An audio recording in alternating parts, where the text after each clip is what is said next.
Every day, buyers are searching for your services online. Where are they searching? How are they searching? What influences them to select your business over another? At Alta Vista Strategic Partners, we turn searches into customers. A strong digital presence is constant and consistent messaging in the right places at the right time, so that when prospects are searching, they can easily find, recognize, and assess exactly what you have to offer. Utilizing paid search marketing, display, and retargeted ads, we drive traffic to your website. Combining website hosting, content marketing, online review generation, and social media marketing, we make sure your business outranks your competition. It is what we do. What about you? Where would you like to grow today? Harness the power of digital marketing with Alta Vista Strategic Partners.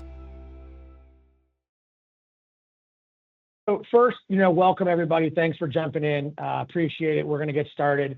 My name is, for those of you who don't work with me or know me, my name is Aaron Hockel. I'm one of the 4 partners at Alta Vista. I've been working here since January of 2012, work with a lot of our clients, and excited to have everybody in here today to talk about staying digitally relevant in 2025. And so the first thing we want to do as we jump in today and get started is we really want to open by, giving a definition of digital relevance. And so, really there's a longer format one on the screen. The short example that I would give to everybody is, it's, in the online world, is your brand present? Is your brand discoverable? Can people find you? Are you reaching your audience when you're there, right? And so, that's the idea of being digitally relevant. Relevance offline would be you have branded trucks or yard signs or billboards, right? It's the same sort of concept, but however, we're just going to talk about how it is online. And, we want to look at next is, why is that so important? Like, what do your businesses stand to gain from staying digitally relevant? And so the first major piece is stronger brand recognition. It's just the reality that, the more people see a brand, a logo, hear about a service, the more likely they are to engage it for the first time, or if you're an existing customer, the more likely they are to continue to engage with it. I also think of being digital relevance as it's a way to maximize all your marketing efforts. Everybody, and we'll look at this in a few slides, there's a lot of people spend a lot of time online. It's actually kind of some eye-opening stats coming. But the idea is we're investing time and resources into trade shows, networking, email marketing. We're already doing SEO. We're already doing billboards or yard signs. We're already spending all this time in all these places. If we're not relevant online, we're not maximizing the input of all those other places. Digital relevance is a great way to attract meaningful quality traffic to your website, right? So the idea of we invest in our website, how do we get the right people there, the right audience? How are we driving that high quality traffic? Ultimately, the more brand familiarity, the more people see your brand, the more likely we are to see higher conversion rates, right? Again, people do business with brands they see all the time and are familiar with. We also believe that digital relevance is a great way to improve your customer retention. This is top of mind. I called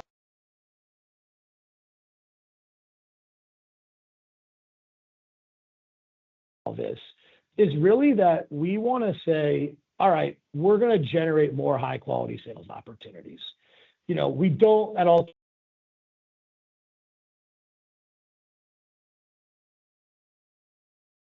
any effort. It's all about really at the end of the day, is this helping me grow and scale my business? So that's our quick definition and why we think this is, digital relevance is important to everyone's business. The next slide is really just a quick agenda of what we're going to talk about today, right? And here they are. And we won't spend too much time. We're just going to keep rolling right through. But if we send the deck to somebody afterwards and they want to know where to find something, this is the order. So I start all this by talking about your website and why is it, how important is it? First and foremost, most prospects will visit a website 6 to 8 times before they convert. That means someone that's considering doing business with you is looking at your website 6 to 8 times. how does that meaningfully help your business or potentially hurt your business? 40% of users do abandon websites that take a long time to load. This is 3 seconds. I think that's a little fast, but even still, right? If your website takes 7, 8, 9, 10 seconds to populate, whether you're on a phone, desktop, wherever, you're very likely to have someone just exit right away. 70% of customers, and this is a powerful stat, they actually like to book services online. Now, that could mean haircuts or appointments at the bank. I do think it means I'd like to book a phone call. I'd like to book an estimate. I'd like to book, an appointment, a property walk. Giving them that option is a really good way, right? Again, this is about demonstrating that your website is an important place in this whole process. We call the website ultimately kind of your digital showroom.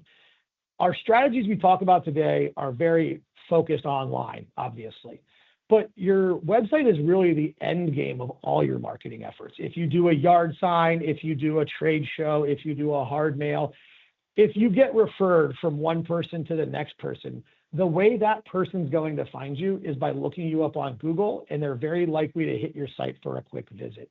Again, the website is the backbone of this whole thing. We need that strong billboard.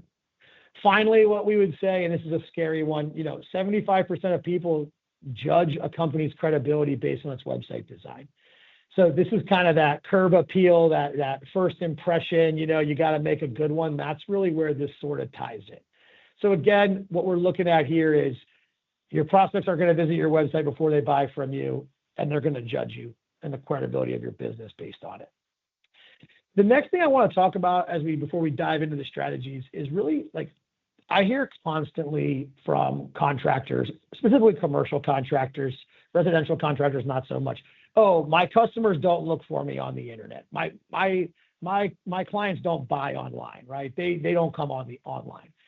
We wholeheartedly disagree. And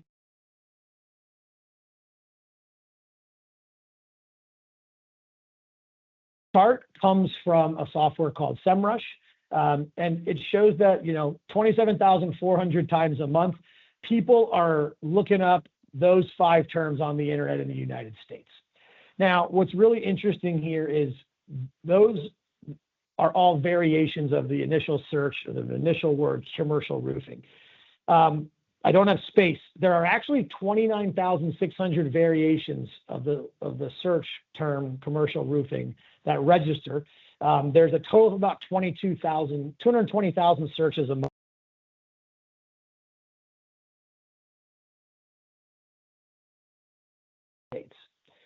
What's interesting here is that volume doesn't include more specific terms. So if you go TPO roofing and preview, we're going to talk about TPO roofing and kind of use it as a little example here moving forward. There's another 18,000 searches a month for TPO roofing. For those of you that aren't familiar, that's a very specific type of roofing material, big flat roofs.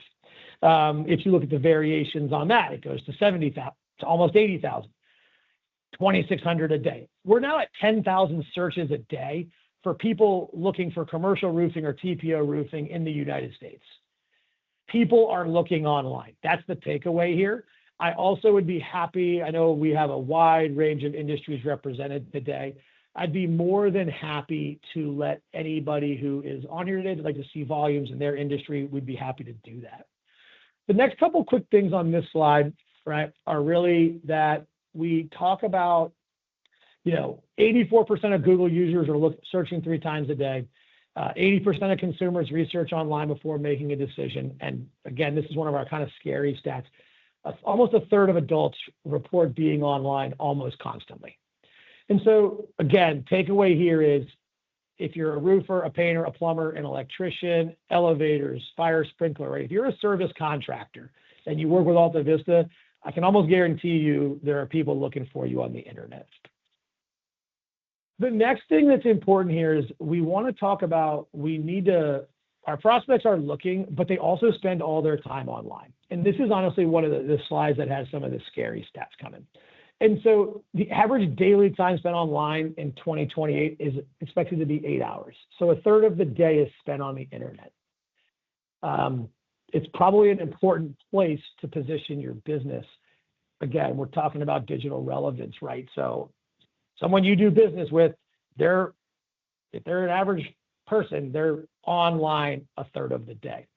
As we move into some more granular examples, here are some stats on Facebook, Instagram, LinkedIn, YouTube for adults ages 30 to 49. We're going to talk about social media later. We'll remember these numbers, but a huge percentage of what I would consider a key buying range age demographic, right? A lot of people on this webinar probably, do business with and, take purchases and sales with people in that 30 to 49 range.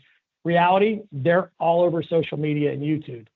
The last one is 80% of adults are online several times a day or more. Again, kind of tying into that first one. And again, almost 80% of adults go online daily. So the purpose of these two slides is to show you, number one, people are looking. Number two, even when they're not looking,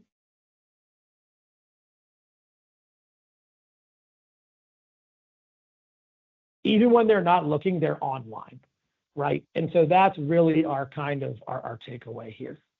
As we talk about this, where we talk about digital relevance and the strategies we're going to look at kind of coming up here, is think about a billboard. You don't produce a billboard and put it on the side of a backcountry road where 10 cars drive by every day. You put that billboard on the side of 95 if you're on the East Coast. You put it on the 5 highway if you're in California, right? You put it on a major highway where cars are going by every day. The idea of digital relevance here is that, the internet is now that highway, so to speak. It's where people are. It's where they're spending their time. It's why we need to position our brands there to take advantage of all those things we stand to gain. We have 4 concepts we want to run through today in terms of how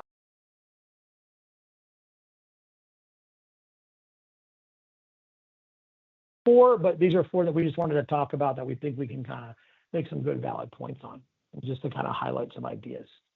And so they are really, we're going to look at SEO. We're going to look at it in a few different ways. We're going to look at social media. We're going to look at first party and retargeting ads, right? And these are just some concepts and some channels that we can really leverage.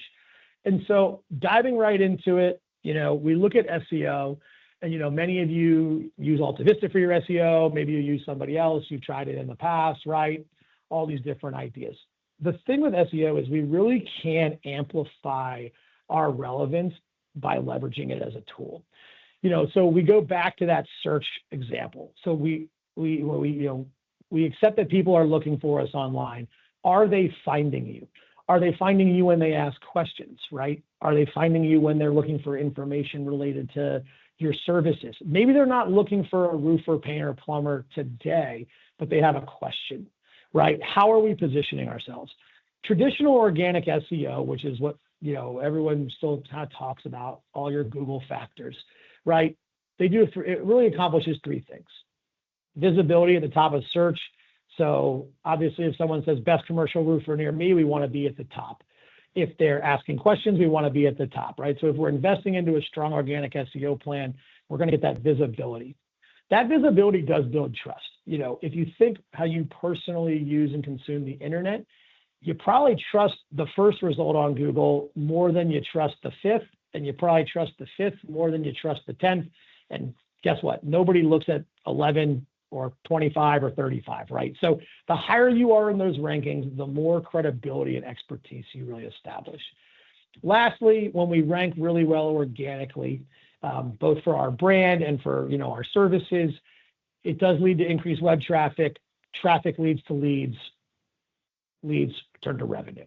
Again, as we invest into an SEO plan, we don't look at it as just, let's just show up at the top of the search results. It's let's show up there in a meaningful way. Let's accomplish all these goals, but let's really make sure we're driving opportunities at the same time. What we're now going to look at is, and this is part of this is actually one of my favorite parts of this presentation, is really how AI is coming into play here. And we're going to do some examples. We'll talk about Gemini a little bit, which is Google's product. We're going to look at ChatGPT. We're going to do some examples.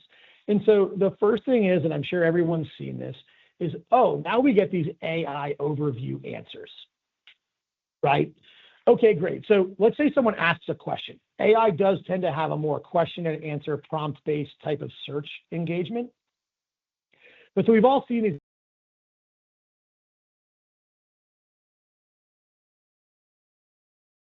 going to lose traffic? Are we going to have, is this going to negatively impact overall search? People clicking on this, right? Oh, I searched it. I found my answer right here. I don't need to click to anyone's website. I can just now ask my next question. That's probably true. But let's think about it from this perspective. If you're this company, Restore Masters, and full disclaimer, not an AltaVista client, this is a really good spot to be for this search query. This establishes that they're experts. Google's AI is recommending and linking to their answer as the number one piece of information, right? Again, I would say this is a great example of digital relevance, right? If we can position our brand and our services in here, and we're the cited source for when someone asks this type of question about our industry, or even a related question, right? Maybe it's about a material that we use, a manufacturer, et cetera, right? We're able to really establish and build that, that trust, also really, that expertise. This, I can also assure you, is leading to increased traffic to their site, right? So again, we're looking at Gemini's impact on AI search, or Gemini AI's impact on search, excuse me. Now I want to go into some SEO for ChatGPT. And we want to talk ChatGPT really quick and why it's important. And so right now today, there are 77 million people who use ChatGPT, right? Huge number. It's in the United States. It's a younger audience. What I will find and point out as the compelling stat here is, if you're 18 to 29, if you're 25 and you're in this 43% cohort, if you're using ChatGPT all the time and you start to adopt it as part of your research process, your decision-making process, that's not going to go away when you're 35. And when you're 35, now you're deciding and you're signing the PO on a $100,000 roof or a plumbing service call or to have a tree removed or, right? And so where I'm going with it is these younger audiences and this younger cohort, right? They're going to be using ChatGPT. So we need to think about, well, is our SEO working for Google? Important. Is it working for Gemini? Important. Is it working for Bing? All important. But is it also working for ChatGPT? This is a really compelling stat here as well, too, right? The average person who goes into ChatGPT spends about 14 minutes. When's the last time you just spent 14 minutes searching things on Google? For me personally, it's been a while. I don't just sit there and just constantly search over and over and over again. People use ChatGPT in a different way. They engage a lot more. This is the most powerful stat of why this ChatGPT and optimizing it to show up in their sources, their results, their answers is going to be so important. One bullet off, everybody. 20% of adults already use it for work-related activities. If you have 500 customers, 100 of them are using ChatGPT right now. So there's a good reason, right? This is the scary one or the really powerful one. So 2 years from now, 2027, they're projecting that 90 million US users are going to rely on generative AI as their primary search tool. So now, could that be a Google product? Maybe. Could it be a Microsoft product? Maybe. Could it be? The tool is to be determined. ChatGPT with 77 million users would seem to be someone who's a favorite in this race. But the jump here is 13 million in 2023 as their primary search tool. They're expecting that to be 90 million in just 4 years, right? So, it's coming, right? And so really making sure our SEO strategy and we're digitally relevant on ChatGPT where people are looking is going to be crucially important. What I want to do now is I want to actually replicate, give me 1 second here, and I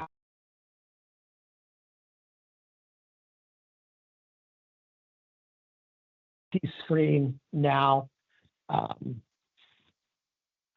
right? What we're going to do is we're going to prompt it with that same question, right? Do I have to use a specific contractor for a TPO roof? That's what we asked Gemini AI on that search. And so we're going to input it and it's going to go. It's actually going to tell me no, but it is highly recommended, right? So for all you roofers out there today, the answer is, it says no, but it does recommend it. So I come down and, what I look at is, okay, I get this information and here's why I should use one and how to choose the right one.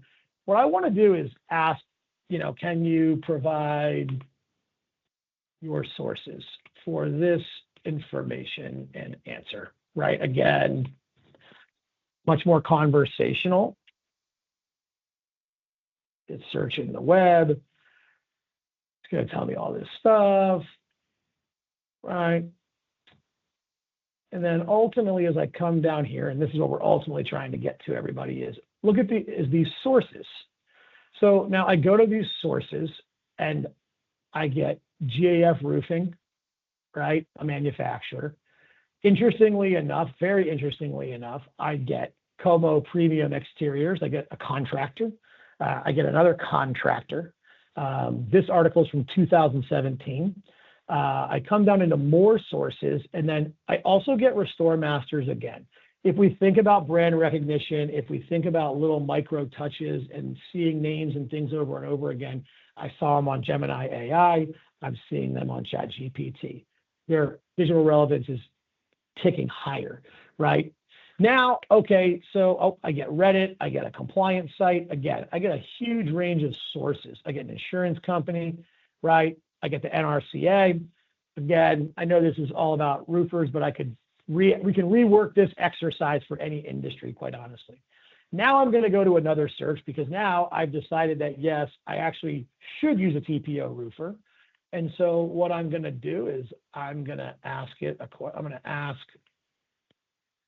who are the best TPO roofing contractors in Baltimore, Maryland? And again, what I want to show here is the sources on this, right? It's going to give me a nice map. It's going to show me some people, right? Here we go. I get Charm City Roofing. I get 412, right? Again, I look at the sources over here of Yelp and directory, and interestingly enough, right, a whole bunch of different resources, right, modernized. And so the idea here is that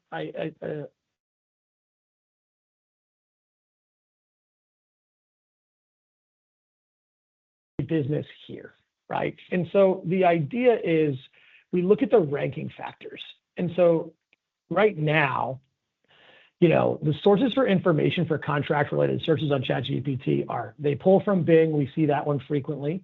They pull from all the rating and review sites, right? So they're kind of searching and their results are coming from similar channels to Google, but they're using BBB and Angie's List and Expertise and Home Guide and all these, website sources. They actually source a lot of times from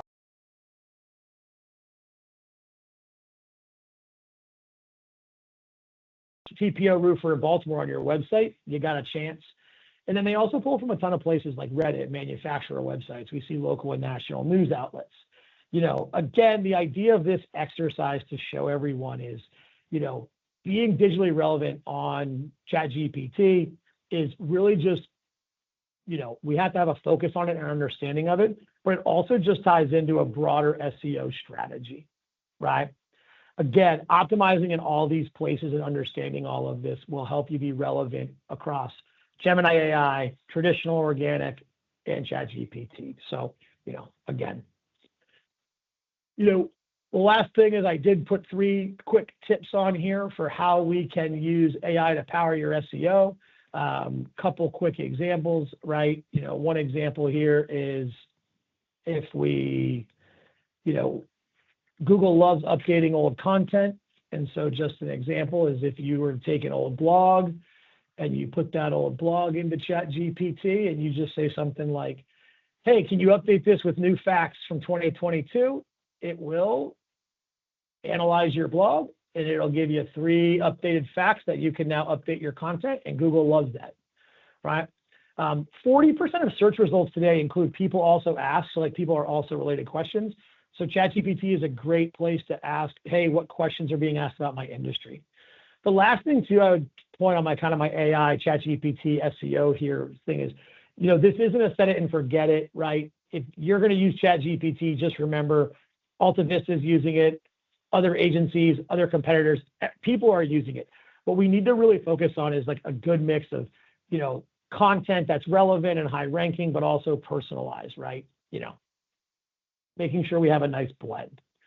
The next strategy that we touch on right here is really on, social media. And this is a quick slide and we will touch on it later. But the idea is the stats don't lie. Out of everything we've looked at, really the majority of time online for a lot of prospects and customers is on social media.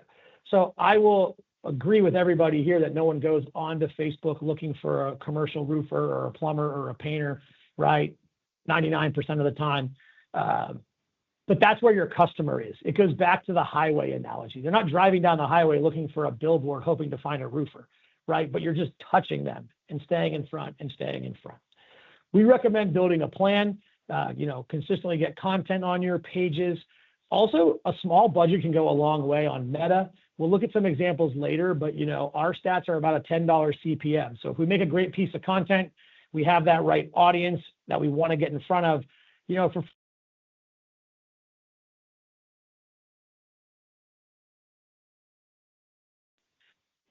we also would recommend you can use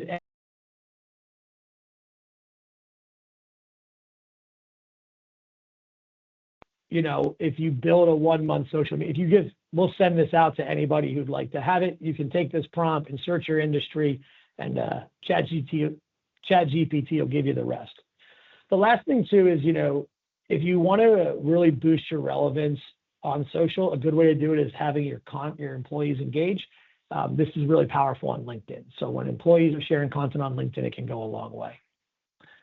The next part of our deck here is our presentation today is really going to talk about programmatic ads. And so programmatic ads they're machine software bought ads using in real time. They're candidly, and the easiest way to explain it, they're all the banners, they're all the videos, they're all the ads you see all over the majority of the internet are bought programmatically. We like to say they hit the right person, the right price, the right medium, the right message.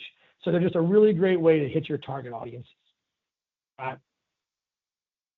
There are a bunch of different types and formats, right? And so some example programmatic campaigns that you can look at here is first-party data. We're going to talk about that more in a second. Retargeting, lookalike audiences, custom data audiences, geo-targeting.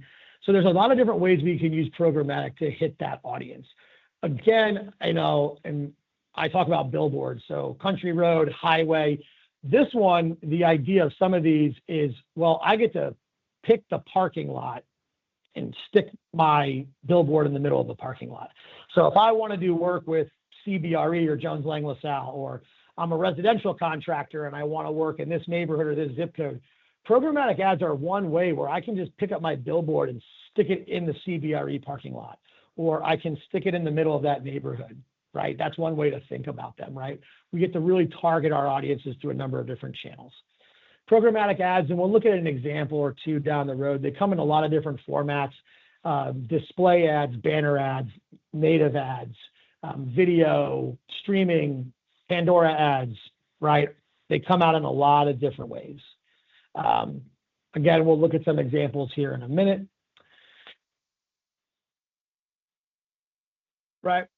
One other fact I wanted to put on here, right? And so on that last one, sorry, everybody. And so one of the things about programmatic ads is they're actually very affordable. So I mentioned earlier, hey, for $50, I can show my ad, 5,000 times potentially on Facebook or Instagram.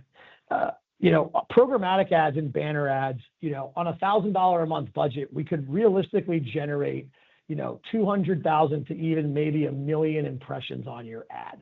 So if you think about it, hey, I can pick my audience, I can pick my parking lot, and now I can show my ad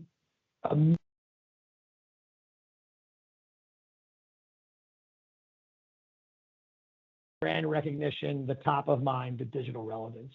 Another quick fact, typical internet user sees about 350 banner ads online per day.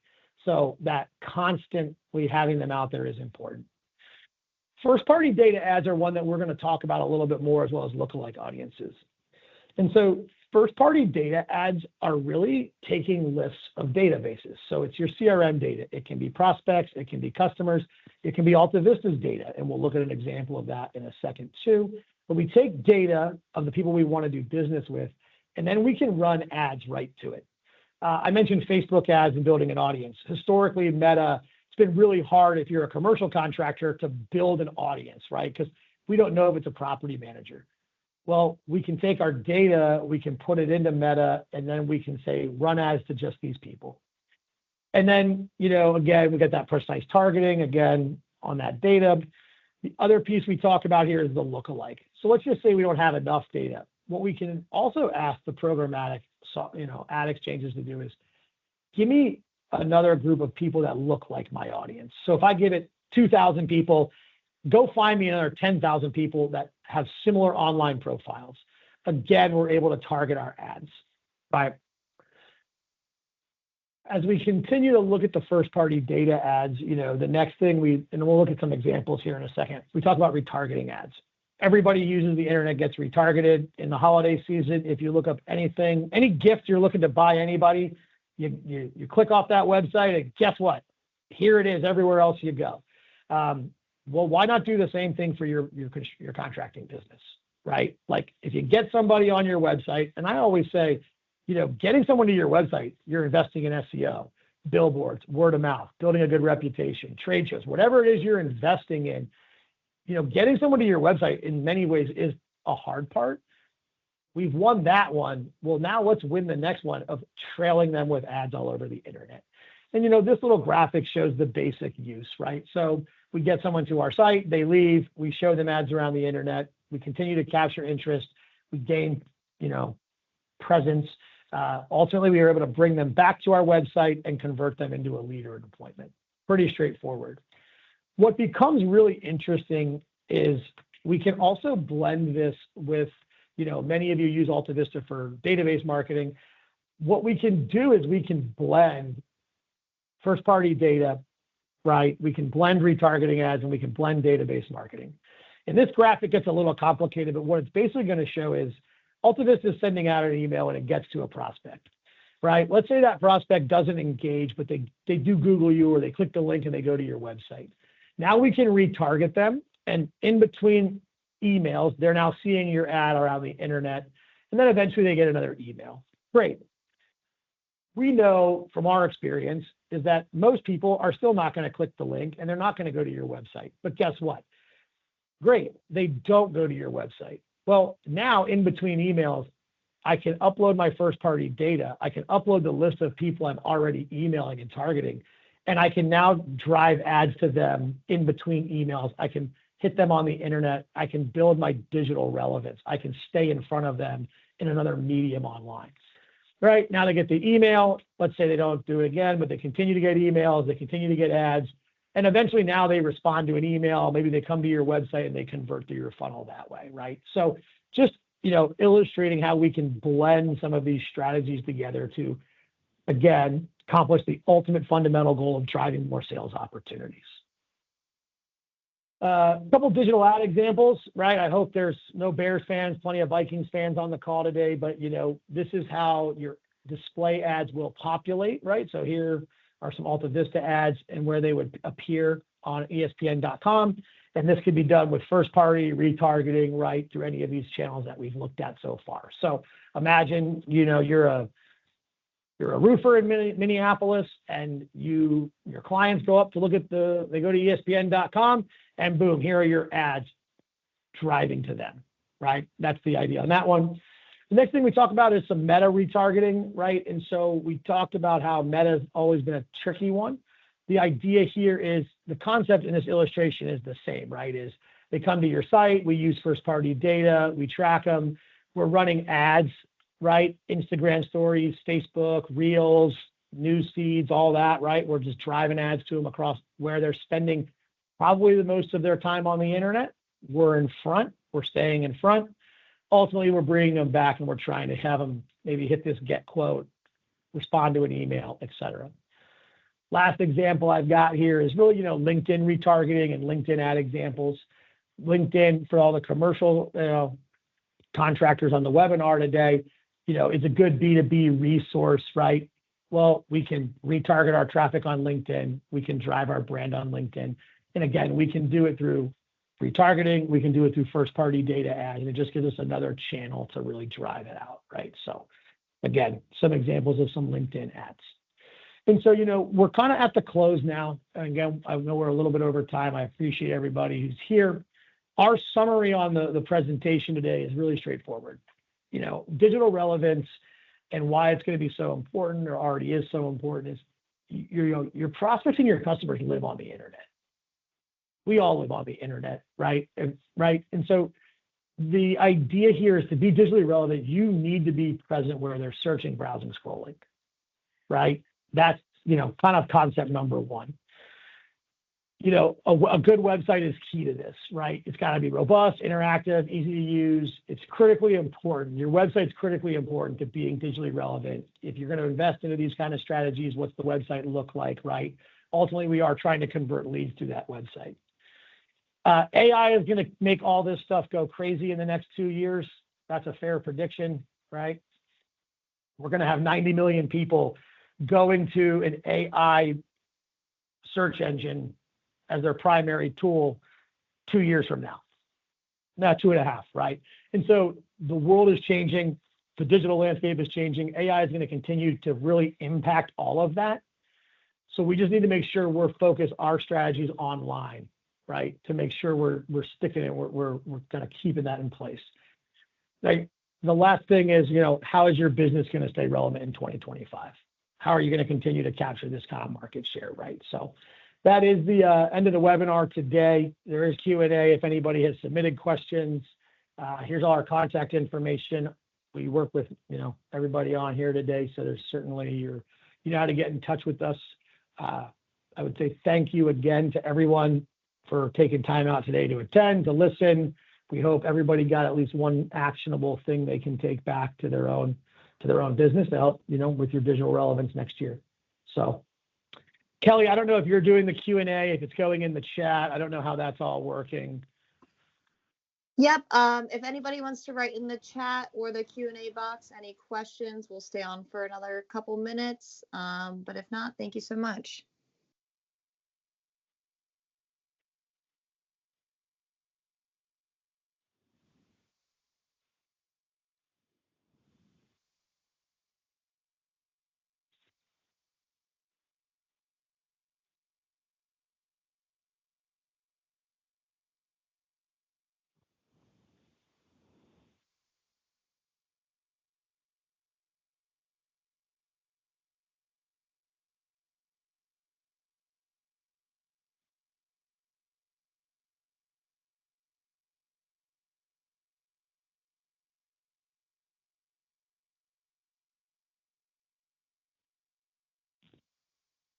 Aaron, Sean wrote, do you have a service that you recommend that allows customers to book a call on our website? Yes, I don't know the name of it, but we have plugins that we use on websites that we can use to integrate with, like Calendly, with Microsoft Office, Microsoft Outlook, calendars. I don't know what they are, but the web dev team has resources for that to allow people to book calls, even to book like appointments and estimates.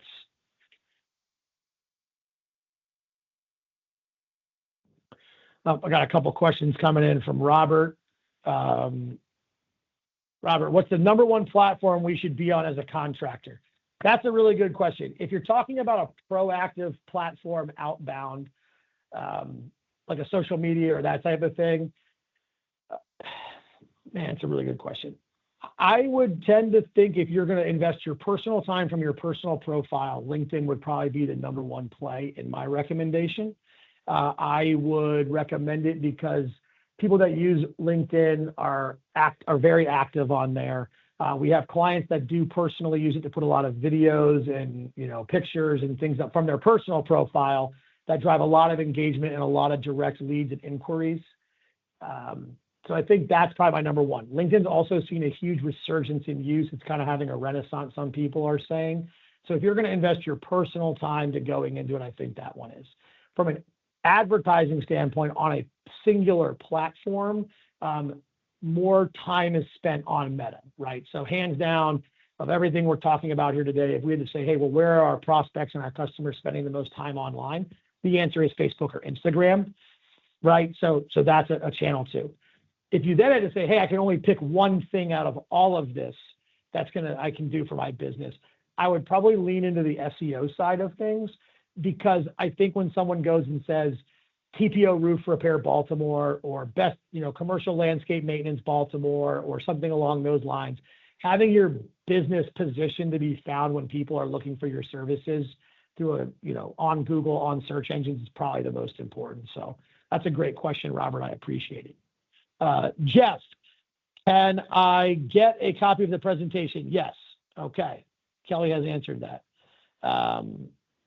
John H., is ADA a concern for websites? Absolutely, John H. Is a massive concern for websites. For people that are unfamiliar with what John is asking, I don't know, a year or two ago, I guess some law firm somewhere figured out that if your website does not offer ADA accessibility per the ADA guidelines, you can be sued for discrimination. And so the fastest category of small business lawsuit in the United States is ADA website accessibility and compliance.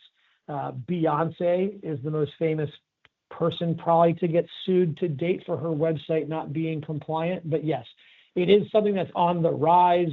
It is just one of those little boxes that needs to be checked going into 2025. It's kind of an insurance policy, right? That's the way to put it. I don't know. Yeah, it's a great question, John. Thank you.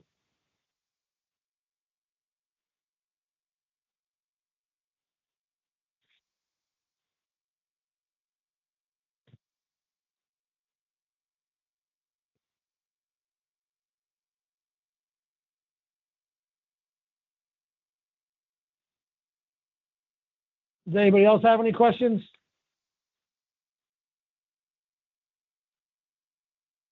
Okay, well, we're down to about 25 people still here.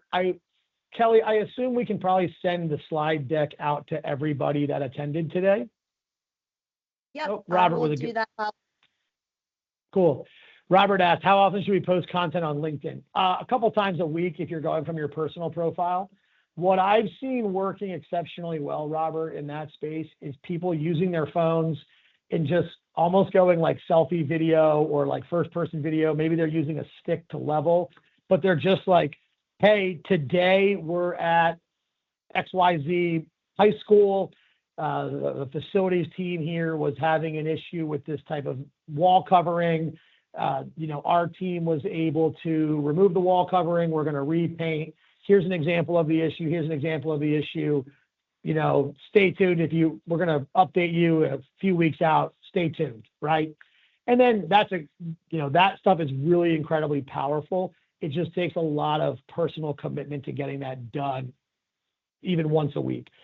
Other things that can be posted are just, hey, we're excited to be at this trade show. Hey, we're excited to be at this event. Hey, I'm excited to be at XYZ Property Management today, right? You can, if you're doing blogs and content, you can post blogs and content. You can post an award. You can shout out, hey, congratulations I saw CBRE won this award. Shout out to their team. Congratulations, right? So, it does take continuity, but really that video, right? Those short 45, 60-second videos are something that I've seen, working extremely well for customers. Great question. And Robert, we can talk too, if you'd like to speak with us more about LinkedIn and some ideas we have for LinkedIn, we'd be happy to connect on that too.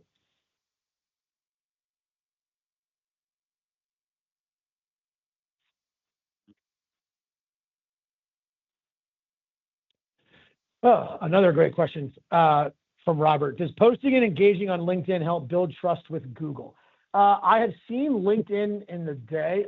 LinkedIn articles and LinkedIn profiles will source and posts will source into the Google search engine results page. So if you go looking for something granular enough and niche enough, Google, articles and posts and topics on LinkedIn will go right into the results on Google. Now, if we're posting a video every day on LinkedIn, is that going to all of a sudden help my website show up number one on Google when someone searches for some unrelated term? My opinion is no, right? It might have some small level of influence. It might be one of over 1,000 factors in the algorithm or ranking factors or things that they look at. But, where it's really going to help you is showing up in feeds on LinkedIn, getting visibility on LinkedIn, and kind of being in front of those people you want on LinkedIn.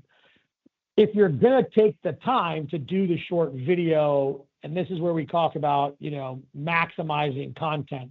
If you're going to take the time, Robert, to do a short video on your your video camera wand or whatever, put it on a YouTube channel, post it as an Instagram reel, post it as a Facebook video, post it across all these different platforms so that you take 60 seconds to do the video, right?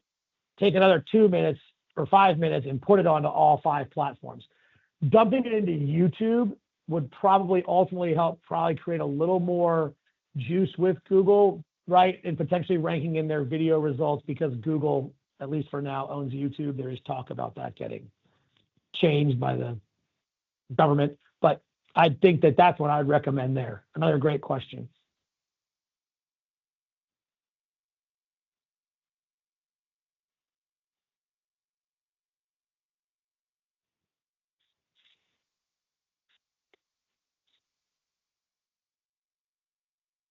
Anybody else have any additional questions? We're happy to answer.